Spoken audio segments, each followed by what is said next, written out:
27 de enero del año 2022, Los Ángeles. Mientras una camilla de hospital se apagaba en silencio y una familia trataba de comprender lo inconcebible, en las redes comenzó a propagarse una expresión cruel. Una frase que nadie se animaba a pronunciar frente a Amanda Miguel, pero que miles tecleaban sin compasión.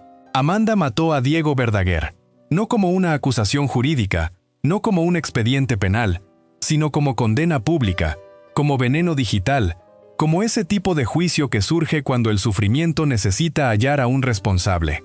Pero este relato no trata sobre cómo falleció Diego Verdaguer. Este relato trata sobre cómo llegó hasta aquella camilla arrastrando medio siglo de cariño, engaños, melodías, secretos familiares y llagas que Amanda Miguel jamás logró cerrar completamente.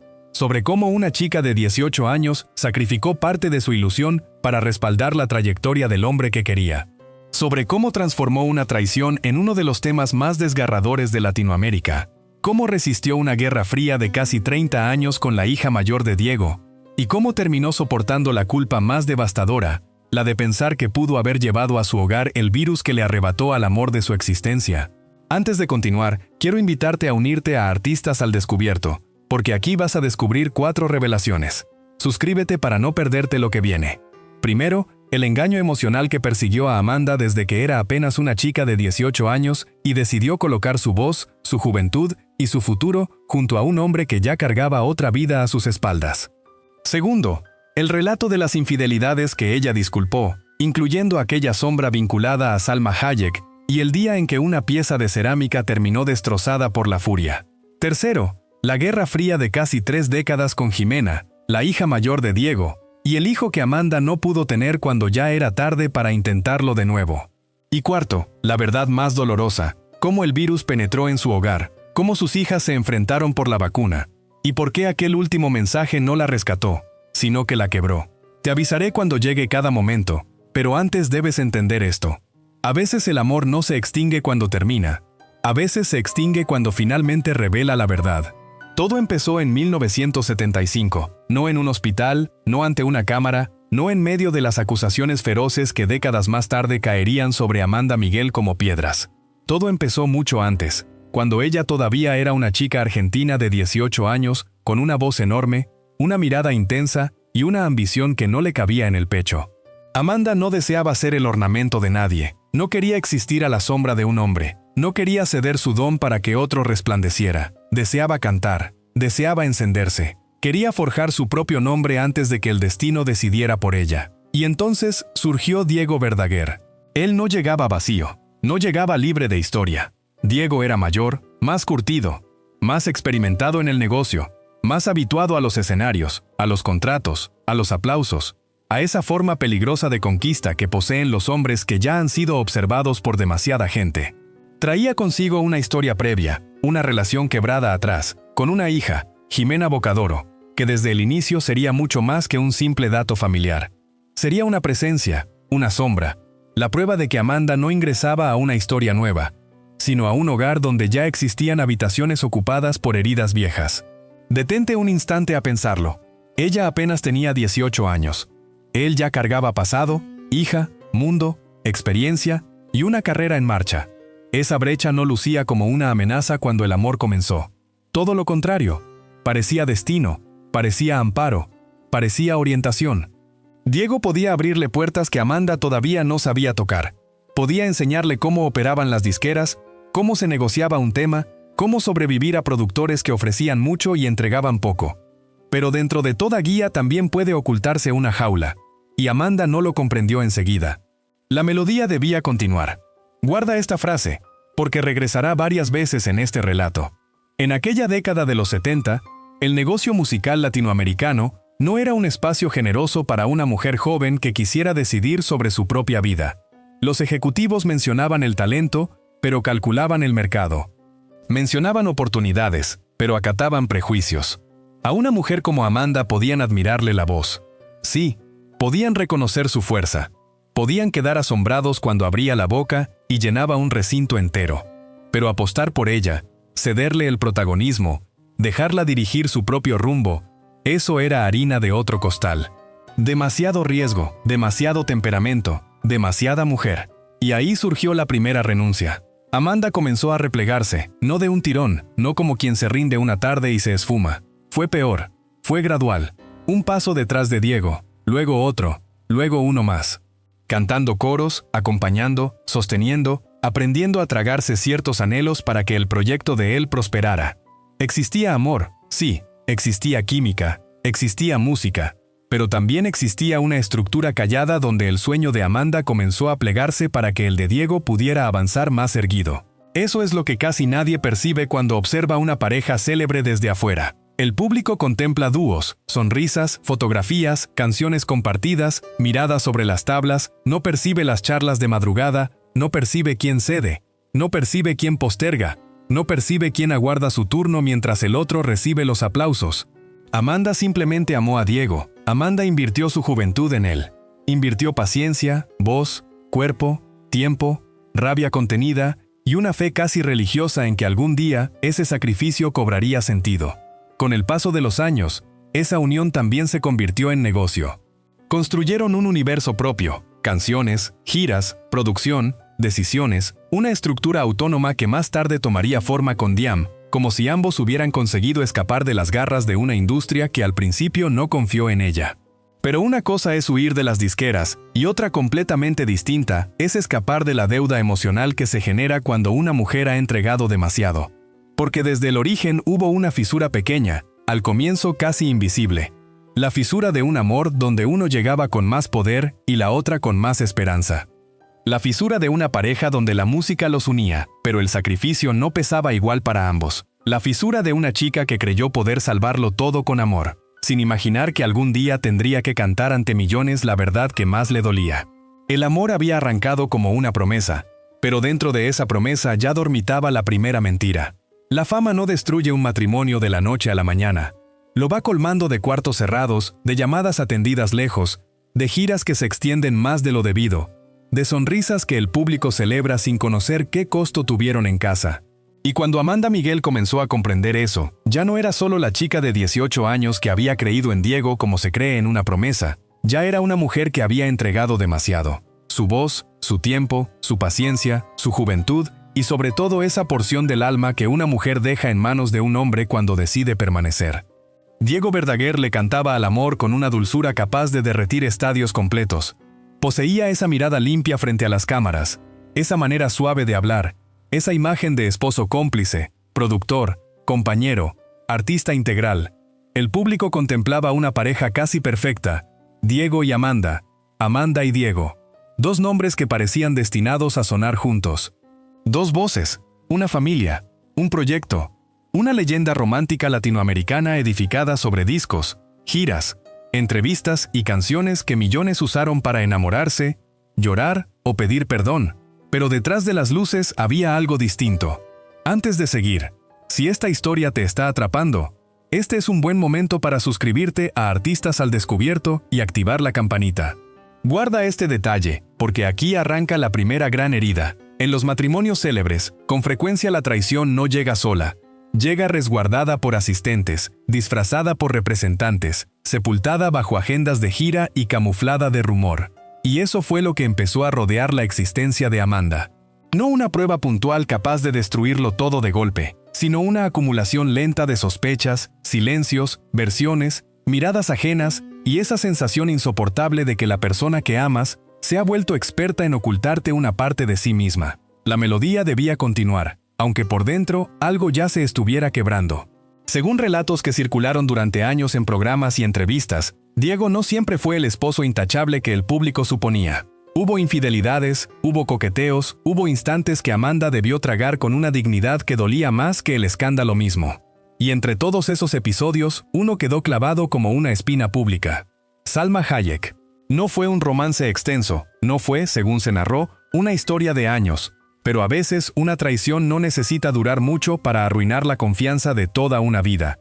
Bastó un beso, bastó una versión, bastó que el nombre de otra mujer, joven, célebre, hermosa, se colara en la intimidad de un matrimonio que ya arrastraba demasiados silencios. Diego intentó quitarle peso al asunto.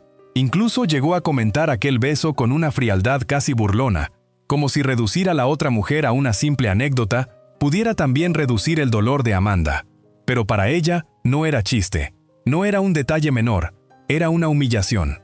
Detente un instante a pensarlo. Una mujer que se había replegado para acompañarlo, que había cantado detrás de él cuando todavía luchaba por su propio espacio, que había construido junto a él una empresa, una familia, una imagen, y de repente debía escuchar al mundo entero hablar de otra. Debía soportar que su herida se convirtiera en chisme, que su rabia se transformara en entretenimiento, que su dignidad tuviera que permanecer intacta mientras todos observaban. Entonces llegó la explosión, la escena que parece salida de una película, pero que resume mejor que cualquier entrevista lo que ocurría dentro de aquella casa. Amanda, furiosa, herida, desbordada, tomó un objeto de cerámica y lo arrojó contra Diego. El impacto, el estruendo, los pedazos en el suelo. Aquella cerámica rota era más que una maceta o una jarra hecha añicos. Era el matrimonio mismo. Algo que todavía podía recogerse, sí, algo que quizá podía repararse otra vez, pero jamás sin cicatrices, jamás como antes. Y aquí llega lo más brutal. Amanda no se marchó. No porque no pudiera, no porque no comprendiera, no porque careciera de carácter. Amanda Miguel nunca fue una mujer frágil. Se quedó porque había demasiado edificado, porque el amor a veces se convierte en una casa incendiada donde uno sigue buscando fotografías entre las cenizas, porque irse implicaba aceptar que todos esos años, todos esos sacrificios, toda esa juventud entregada pudieron haber desembocado en una mentira demasiado grande para tolerarla. Entonces hizo lo que hacen algunas mujeres cuando el dolor no cabe en el cuerpo. Lo cantó. Él me mintió. No fue solo un tema de despecho, fue una confesión disfrazada de éxito. Amanda subía al escenario, abría la garganta y lanzaba esa frase como si le arrancaran la verdad del pecho. El público aplaudía, las mujeres lloraban, los hombres guardaban silencio, pero casi nadie captaba la ironía cruel de esa escena. La mujer cantaba sobre un hombre que le mintió mientras el hombre de su vida, el mismo que había inspirado tantas heridas, seguía siendo parte de su mundo, de su música, de su destino. Eso es lo que convirtió su historia en algo más doloroso que una simple infidelidad. Amanda no solo fue traicionada, tuvo que convertir la traición en arte, tuvo que transformar su herida en himno, tuvo que sonreír después de cantar lo que quizá en privado la dejaba sin aliento. El perdón llegó, pero no como paz. Llegó como pacto, como cicatriz, como una decisión tomada con lágrimas secas y orgullo intacto. Porque algunas mentiras no terminan cuando se perdonan. Solo aprenden a existir debajo de la alfombra, y en esa casa, debajo de la música, ya había demasiadas cosas ocultas. La traición entre Diego y Amanda no permaneció encerrada en una canción. Eso habría sido demasiado simple, demasiado limpio, demasiado sencillo para una historia que nunca fue sencilla. Porque cuando una herida no sana, comienza a buscar otros cuerpos donde habitar. Primero se instala en la pareja, después en el hogar, después en los hijos, y cuando una familia se edifica sobre silencios, nadie queda intacto. Ni la esposa, ni la hija, ni el hombre que intenta estar en medio de dos mundos sin lograr salvar ninguno. Guarda este detalle porque aquí comienza la segunda gran revelación. Antes de Amanda, Diego ya tenía una hija, Jimena Bocadoro. No era un nombre perdido en una biografía, no era una nota al margen, era sangre, era pasado. Era una niña que creció sabiendo que su padre pertenecía un poco a todos, a los escenarios, a las fans, a las entrevistas, a los aplausos, pero jamás completamente a ella. Y cuando Amanda ingresó en la vida de Diego, no llegó a un hogar vacío, llegó a una historia que ya cargaba una herida abierta. La melodía debía continuar, pero dentro de esa familia, cada uno escuchaba un compás distinto. Amanda ocupó el centro no solo como esposa, sino como fuerza, como carácter, como mujer que había sufrido, perdonado y defendido con uñas y dientes el mundo que había construido junto a Diego. Ella no era una figura decorativa, era intensa, dominante, orgullosa, capaz de sostener un escenario entero con la voz y también un hogar entero con la voluntad. Pero esa misma fuerza que la ayudó a sobrevivir también pudo convertirse en una muralla para Jimena. Durante años, según relatos familiares y entrevistas, el vínculo entre Amanda Miguel y Jimena Bocadoro fue una guerra fría, no de gritos diarios, no de escándalos abiertos en cada esquina. Fue peor. Fue una tensión prolongada, silenciosa, acumulada. Miradas, distancias, frases dichas a medias, ausencias que pesan, reuniones donde alguien siempre percibe que sobra. Jimena llegó a manifestar que sus parejas nunca parecían bastarle a Amanda, que existía una evaluación constante, una sensación de no poder ingresar del todo en ese núcleo familiar donde Ana Victoria, la hija de Amanda y Diego, representaba la familia oficial, la fotografía completa, la casa cerrada por dentro. Detente un instante a pensarlo. Una hija observando desde la orilla la vida de su propio padre, viendo cómo otro hogar se convertía en el centro, cómo otra mujer administraba los afectos, los tiempos, las normas, las puertas, y viendo también a Diego intentando compensar, porque Diego amaba a Jimena.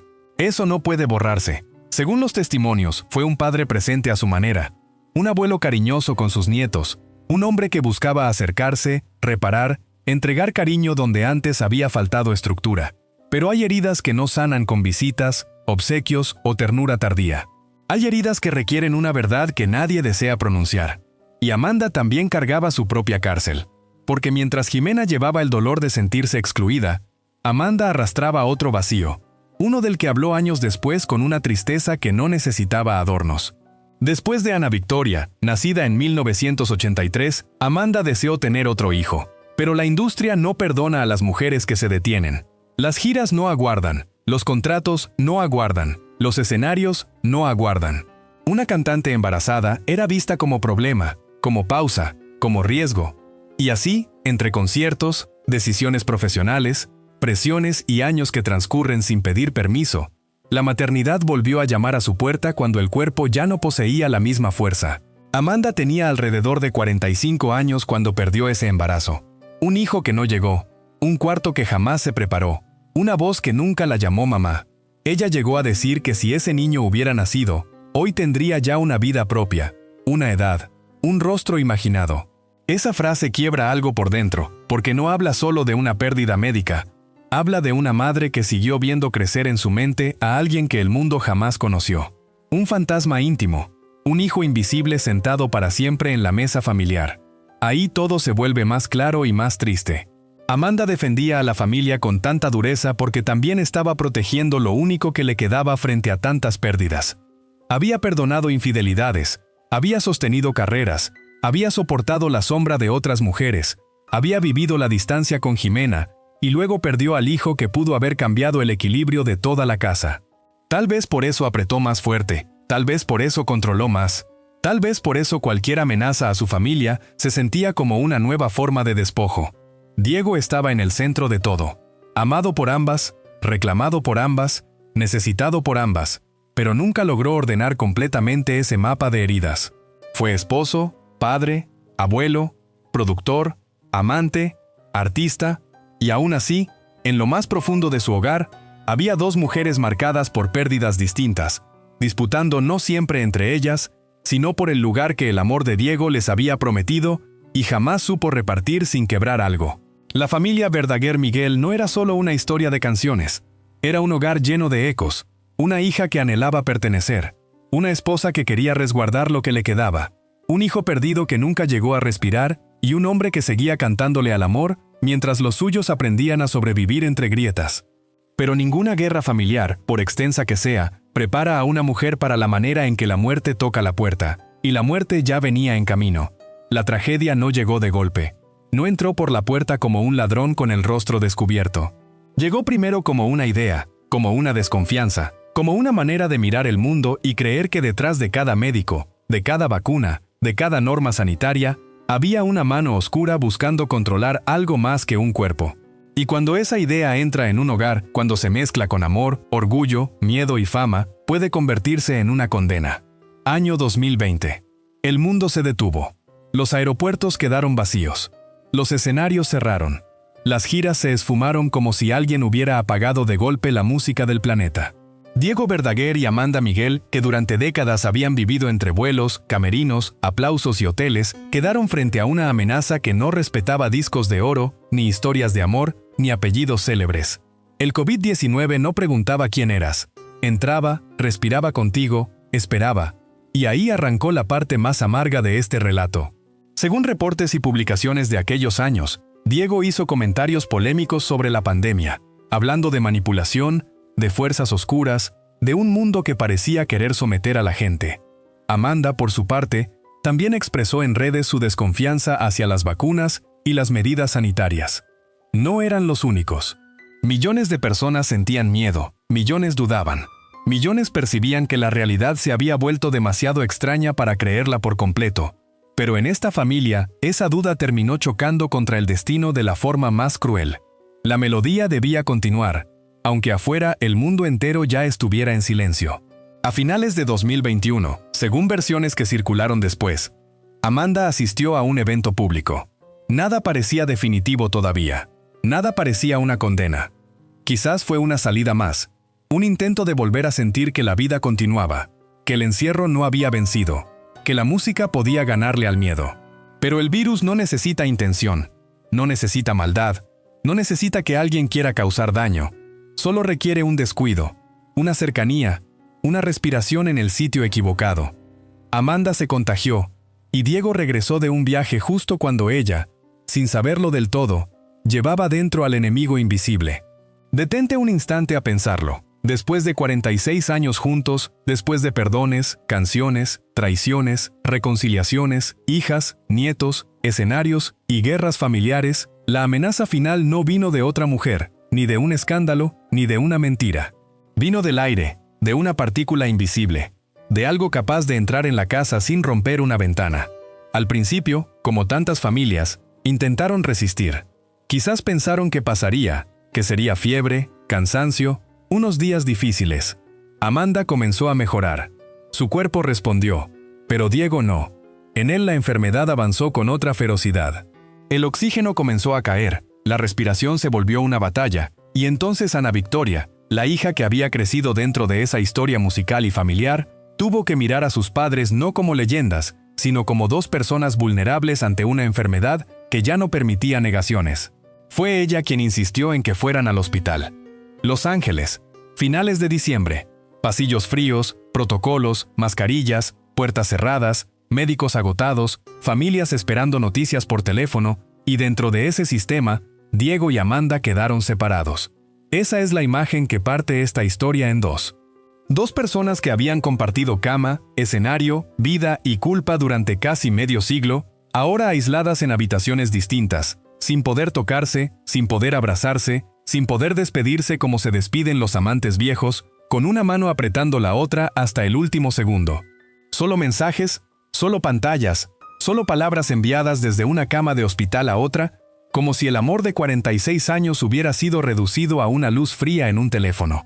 Amanda después sintió que el hospital no hizo todo lo necesario, que las fechas, las festividades, la falta de especialistas, la saturación, todo conspiró contra Diego. Quizás era dolor, quizás era rabia, quizás era esa necesidad humana de hallar una puerta donde solo hay pared, porque aceptar que alguien se va sin que nadie pueda salvarlo es demasiado brutal.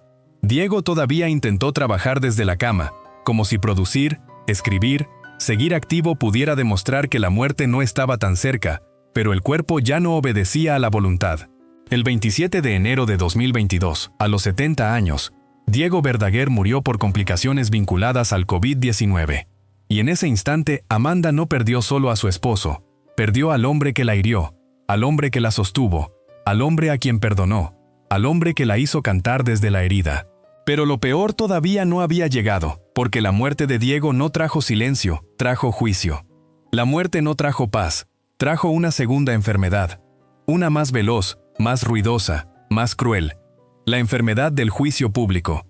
Porque cuando Diego Verdaguer murió, el 27 de enero de 2022, el país no tuvo tiempo de llorarlo en silencio. La familia no tuvo tiempo de respirar. Amanda no tuvo tiempo de comprender que el hombre con quien había vivido 46 años ya no iba a volver a escribirle desde la otra habitación. Apenas habían pasado unos días, y la pregunta comenzó a circular como una navaja. ¿Diego estaba vacunado o no? Una sola pregunta. Pero detrás de esa pregunta no había medicina, solamente había culpa, había política, había rencores antiguos, había una familia partida en dos versiones de la misma muerte. Y cuando una familia célebre se fractura frente al público, la gente no observa con compasión, observa como quien exige sangre. Jimena Bocadoro, la hija mayor de Diego, habló. Según sus declaraciones, su padre no estaba vacunado. Lo afirmó con una claridad que golpeó la mesa del duelo. No lo dijo como una desconocida, lo dijo como hija, como esa hija que durante décadas había sentido que una parte de la historia familiar se contaba sin ella, que las decisiones centrales ocurrían en otro círculo, en otra casa, bajo otra autoridad emocional. Para Jimena hablar era también reclamar un lugar, decir, yo también soy hija, yo también tengo derecho a nombrar la verdad de mi padre. Pero del otro lado estaba Ana Victoria, la hija de Amanda y Diego, la hija del núcleo oficial, la que estaba más cerca de esa casa donde el dolor todavía olía a hospital. Y desde ese lado se respondió otra cosa. Se afirmó que Diego sí estaba vacunado, que existía certificado, que no era justo ensuciar su memoria con versiones incompletas, que había que respetar la luz de un hombre que acababa de irse. 5 días. Guarda ese número. Apenas 5 días después de la muerte de Diego, sus hijas ya estaban atrapadas en una batalla pública por una vacuna. 5 días. Ni siquiera una semana completa para llorar a un padre. Ni siquiera el tiempo necesario para ordenar sus cosas, tocar su ropa, mirar su teléfono, entrar a su estudio y sentir que el mundo se había vaciado. El duelo fue sustituido por declaraciones, las lágrimas por titulares, la memoria por sospecha. La melodía debía continuar, pero ahora sonaba rota.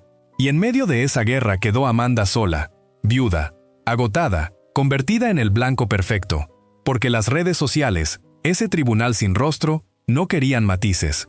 No querían escuchar que una familia podía estar confundida, que una pandemia podía destruir incluso a quienes creían tener respuestas, que el dolor puede hacer que cada persona recuerde la misma tragedia de manera distinta. No, las redes querían una culpable y la hallaron en ella. Empezaron a rescatar publicaciones antiguas, frases, opiniones, dudas sobre las vacunas, comentarios que en otro momento habían parecido parte de una discusión pública y que ahora eran usados como pruebas morales contra una mujer destrozada. De pronto, Amanda ya no era la cantante de voz poderosa, ya no era la esposa que había perdonado infidelidades, ya no era la mujer que había sostenido giras, familia y empresa durante décadas. Era para muchos la responsable de la muerte de Diego. Amanda mató a Diego. La frase volvió como una pedrada, no como sentencia legal, no como verdad médica definitiva, sino como condena emocional de una multitud que necesitaba simplificar una tragedia demasiado compleja. Porque es más fácil señalar a una viuda que aceptar que la muerte puede entrar incluso en una casa llena de amor. Es más fácil culpar a una mujer que mirar de frente el caos de una pandemia, las contradicciones familiares, el miedo, las decisiones personales y la fragilidad brutal del cuerpo humano. Amanda guardó silencio, y ese silencio fue más fuerte que cualquier defensa. No salió a pelear con Jimena, no convirtió el duelo en espectáculo, no ofreció una explicación larga para salvar su imagen. Quizás porque no podía, quizás porque cualquier palabra habría sido usada en su contra, quizás porque cuando una mujer cree, aunque sea en una esquina de su conciencia, que pudo haber llevado el virus a casa, ninguna defensa alcanza. Hay culpas que no necesitan ser ciertas para destruirte, basta con que te visiten de noche. Imagínala en esos días, sin Diego, con el teléfono lleno de mensajes, con titulares hablando de vacunas, hijas, versiones, certificados, acusaciones, con el mundo opinando sobre el cadáver emocional de su matrimonio. La misma mujer que había sobrevivido a traiciones, a guerras familiares, a un hijo perdido, ahora tenía que sobrevivir a algo todavía más cruel, que el amor de su vida muriera y que una parte del público la mirara como si ella hubiera empujado la puerta de la muerte. Y ahí se repitió el ciclo. Otra vez la familia dividida, otra vez Amanda en el centro de la tormenta, otra vez una herida privada convertida en espectáculo. Solo que ahora Diego ya no estaba para cantar, para suavizar, para abrazar, para decir algo que calmara el incendio. Pero antes de irse dejó una frase, y esa frase lo cambiaría todo. Y ahora llegamos a la frase, la que no cura nada, pero lo transforma todo. La que no borra una infidelidad, no devuelve un hijo perdido. No repara 30 años de guerra fría familiar. No limpia la culpa del COVID. No devuelve el oxígeno que se fue apagando en una cama de hospital. Pero explica por qué Amanda Miguel, después de tanto dolor, después de tantas humillaciones, después de tantas noches tragándose el orgullo, nunca terminó de irse. Porque durante toda esta historia hay una pregunta que se repite como un golpe en la puerta. ¿Por qué se quedó? ¿Por qué una mujer con esa voz, con ese carácter, con esa fuerza eligió permanecer al lado de un hombre que la hirió? ¿Por qué perdonó? ¿Por qué cantó la mentira en lugar de abandonarla? ¿Por qué defendió una familia donde no siempre fue amada por todos, donde no siempre fue comprendida, donde su nombre terminó convertido en blanco de odio cuando Diego murió? La respuesta no está en una entrevista larga, no está en un comunicado frío, no está en una explicación perfecta. Está en un mensaje pequeño, público, casi íntimo, escrito por Diego antes de que la enfermedad lo empujara hacia ese silencio del que ya no iba a regresar. Nunca me cansaré de dedicártela. Eres y serás la ladrona que me robó el corazón. Amanda, no otra mujer, no el público, no la fama, no la historia. Amanda, piensa en eso un momento. El mismo hombre que la había hecho llorar, el mismo que había provocado canciones de despecho, el mismo que había minimizado heridas que para ella fueron enormes, el mismo que tantas veces pareció no entender el tamaño del daño que causaba. Al final de su vida, volvió a poner su corazón en el mismo lugar donde lo había dejado desde 1975.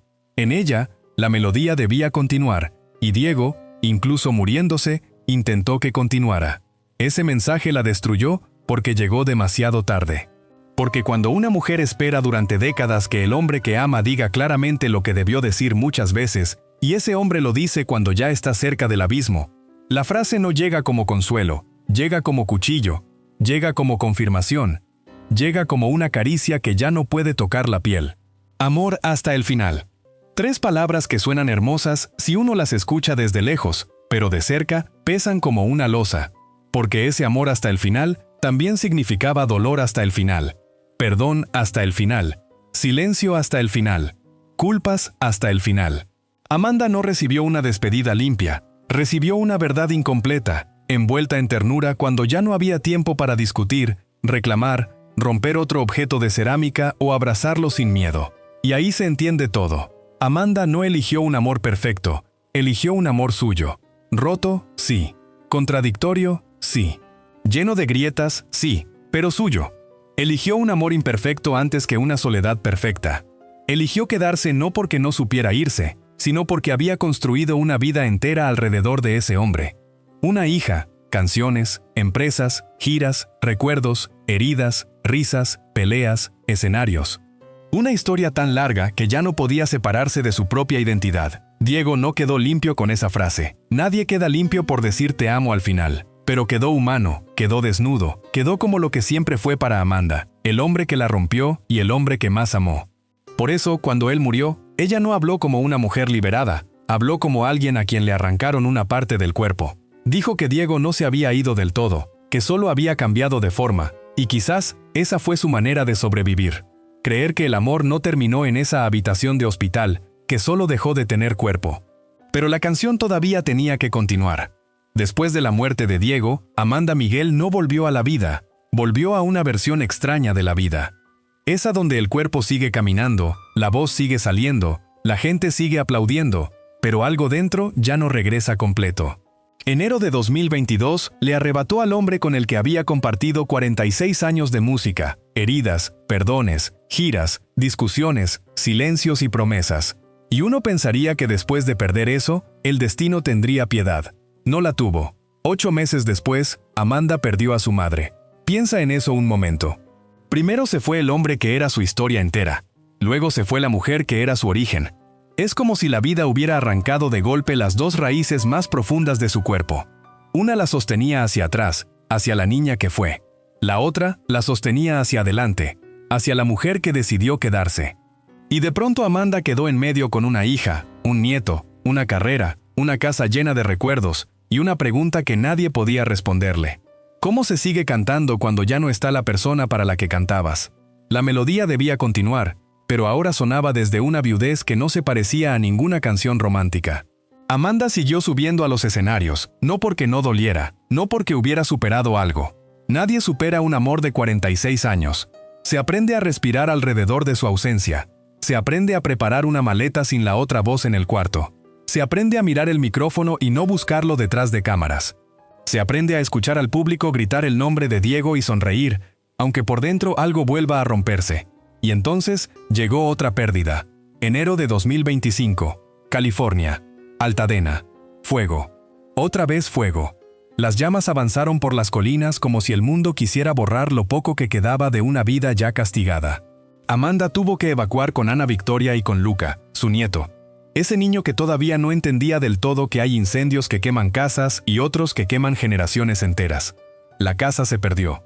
Los recuerdos quedaron atrapados entre humo, ceniza, ruinas y sirenas. Y lo más cruel es que no era la primera vez. Antes, aquella casa en México, esa especie de refugio de montaña, también había sido devorada por el fuego. 2 casas, 2 incendios, 2 veces empezar de nuevo. Hay personas que pierden un techo y sienten que pierden el mundo. Amanda perdió 2 después de haber perdido a Diego. Después de haber perdido a su madre. Después de haber sido juzgada por una multitud que nunca durmió en su cama ni cargó su culpa. Pero Amanda no desapareció. Ahí está lo que hace distinta esta historia. No la mentira, no la infidelidad, no el escándalo de las vacunas, no la frase final de Diego.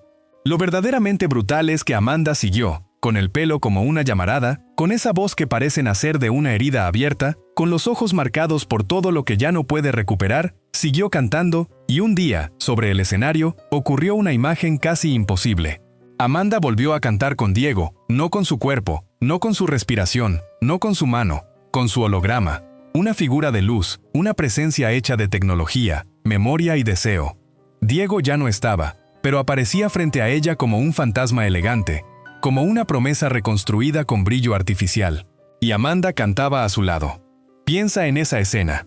La mujer que fue traicionada, juzgada, rota, viuda, incendiada por dentro y por fuera, cantando con la sombra luminosa del hombre que la hirió y la amó. Eso no es un final feliz. No confundas las cosas, es algo mucho más humano. Es una forma de sobrevivir, porque el amor eterno no siempre es limpio. A veces viene manchado de orgullo, de errores, de perdones que nadie entiende, de noches donde una mujer se pregunta si hizo bien en quedarse. Pero Amanda Miguel no quedó definida por la mentira de Diego. Quedó definida por lo que hizo después de la mentira, después de la muerte, después del fuego. Hoy Lucas representa algo que Diego ya no pudo ver completo. La tercera generación. La vida que insiste. El pequeño rostro por el que Amanda todavía puede levantarse cuando el pasado pesa demasiado. Porque tal vez esa es la verdadera redención. No olvidar, no justificar, no fingir que no dolió, sino seguir respirando con todo eso encima. La melodía debía continuar, y Amanda, contra todo, la siguió cantando. Si esta historia te llegó, suscríbete a Artistas al Descubierto para más relatos como este.